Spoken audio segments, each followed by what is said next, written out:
Alright guys, welcome back sa ating YouTube channel. For today's video ay tutuloy natin ang pag-review sa aking nabiling audio mixer sa online.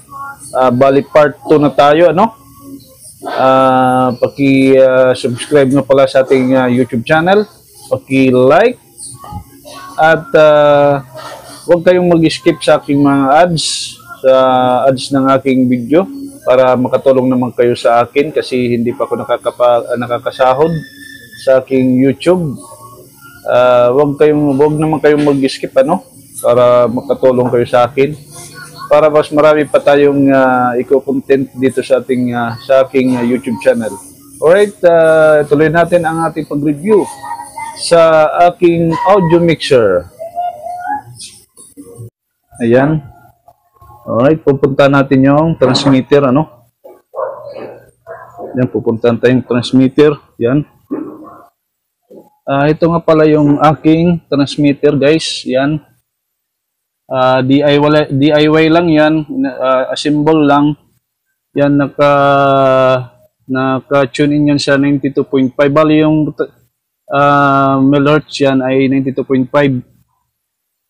Yan, bali yung 7 watts ay in-upgrade ko lang yan, ginawa kong 100 watts. Ayan, yung walang takip po, pero gumagana yan. Bali ito yung kanyang meter sa signal. Yan, yung multi-tester na analog ay ginawa kong meter sa signal. Ayan, papunta yan doon sa antena sa labas. At ito naman yung kanyang papuntang audio compressor. Ito yung wire na yan. Ayan, 92.5, naka 92.5 yan. Alright, napakita na natin yung ating maliit na transmitter. Bali 170 watts yan. Assemble lang yan, guys. Assemble ko lang yan. Dito na tayo sa ayan yung ating Sakura. Yan, naka 92.5 yan, naka tune in yan siya 92.5. Yan. Bali yung ipapakinig ko sa inyo, ipapatugtog natin, ipaparinig ko sa inyo ay yung aking yung aking ID station, ano? Ayan, naka-play siya ngayon ng Sayang by Claire de la Fuente. Pero puputulin natin yan muna. Ipapatugtog natin yung aking ID station para alright guys, ang ipapatugtog natin ngayon ay yung aking ID station, ano? Alam naman natin sa YouTube na maraming bawal, maraming mga violation. Papatugtog natin yung aking ID station. Paparinig ko sa inyo yung aking ID station. Ito na guys, ipipin na natin yan.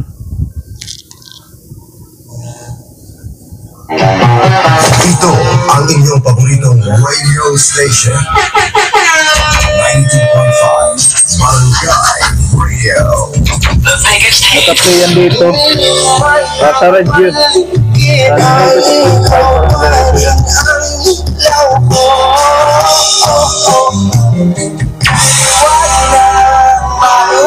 Bali sa mga radio, naka-live ngayon, naka-live tayo ngayon.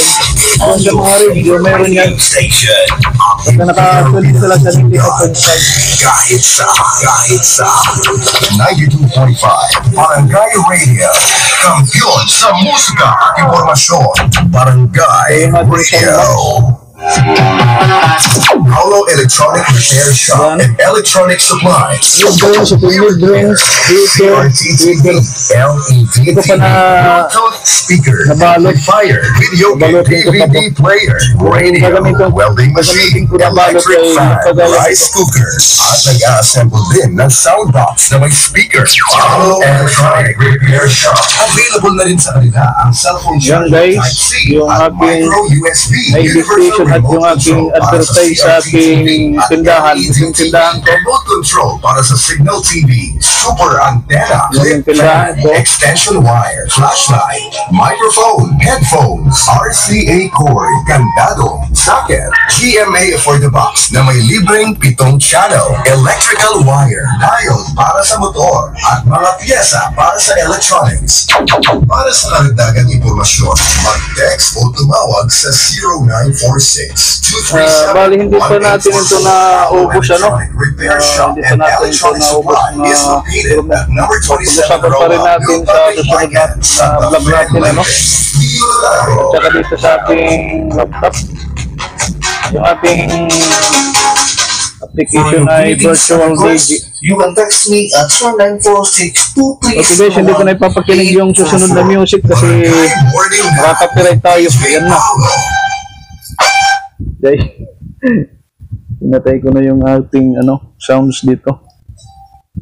Dito na lang sa yung doon sa mga radio. Tuloy-tuloy pa rin yung niyan. Yung music,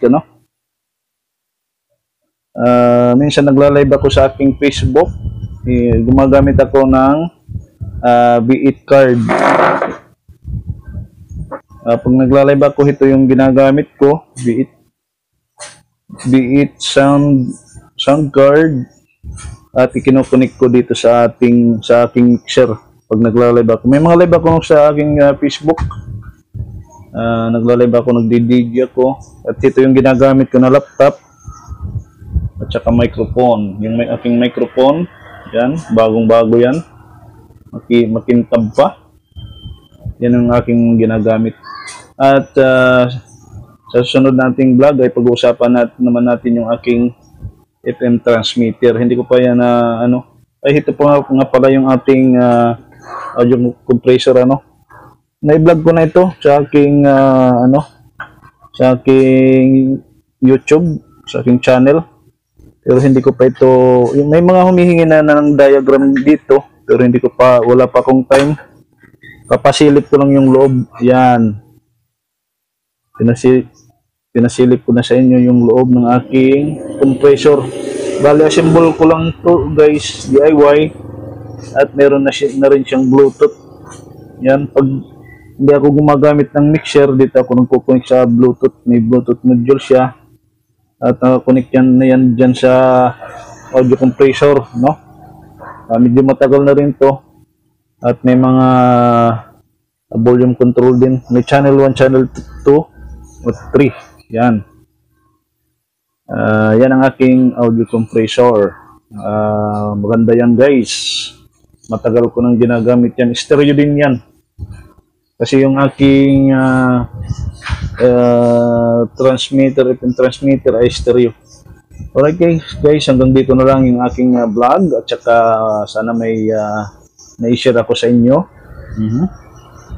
At sa mga bagong napadpad sa aking channel ay paki-subscribe na lang at saka paki-like, o pwede rin yung i-share yan para yung inyong mga kaibigan ay makapanood din. Yung aking mahiwagang cellphone. Alright guys, hanggang dito na lang. Yung application na to ay kung may gustong magtanong, comment na lang sa baba. I-share ko din yung application yan. Non-stop na yan, siya na lang ang nag-ooperate. Hindi na kailangan mag-operate, hindi mo na kailangan mag-operate. Kung may FM station ka, pwede mong gamitin yan. Madaling gamitin lang yan. Alright, dito na lang guys, nabubulol na ako. Maraming salamat, see you sa next vlog ko.